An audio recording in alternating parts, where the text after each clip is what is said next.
Film sağ sena toy kadr çok güzel. идея ҳанӯз барои сабти филми ҳунарии саҳв аз моҳи ноябри соли 2017 пайдо шуда буд.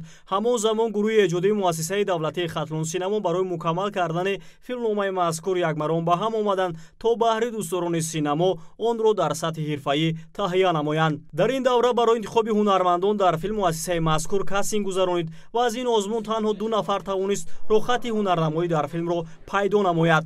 зимни мусоҳиба коргардони филми мазкур баён дошт, ки кастинг бисёр ҳамшаффоф гузашт ва дар интихоби ҳунармандони ҷавон ишибоҳам накардем, чунки онҳо дар ҷараёни сабт тавонистанд аз иҷрои нақши хеш ба хубӣ бароянд.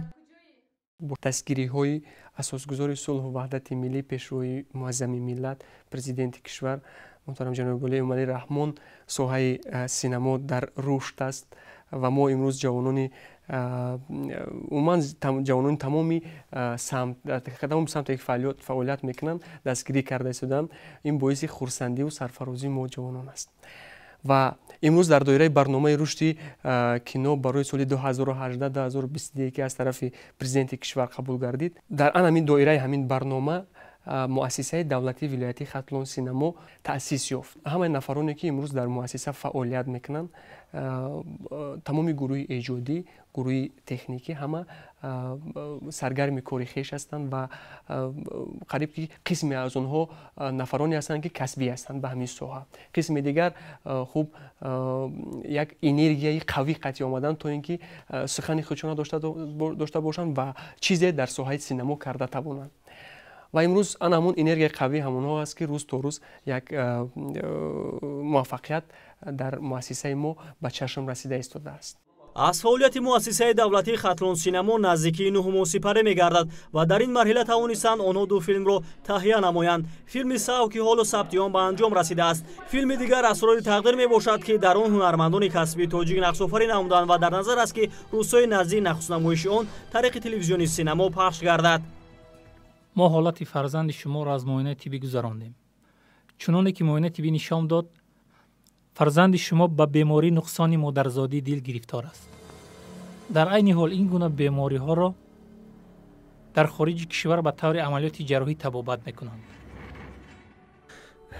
доктор, ҳеҷ имконият нест мо умеҷонро дар ҳамин ҷо табобат кунем? ҳар он чӣ ки аз дасти мо омад мо иҷро кардем. филми сав ки аз ҷониби коргардони ҷавон Зафар Муҳаббатзода таҳия шудааст, бо ҷалби ҳунармандони ҷавон ва кӯмаки соҳибкорони ватанӣ рӯи экран меояд. филм аслан аз рӯи ҳикояҳои халқии тоҷикӣ гирифта шудааст.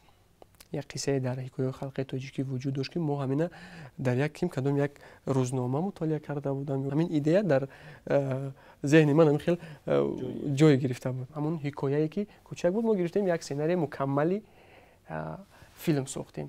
ин сценария, ин ҳикоя албатта шояд ки баъзе аз он нафароне ки бисёр китоб мутолиа мекунанд, бисёр ба хондани ҳикояҳои халқии тоҷикӣ машғул ҳастанд, онҳо медонанд ин ҳикояро.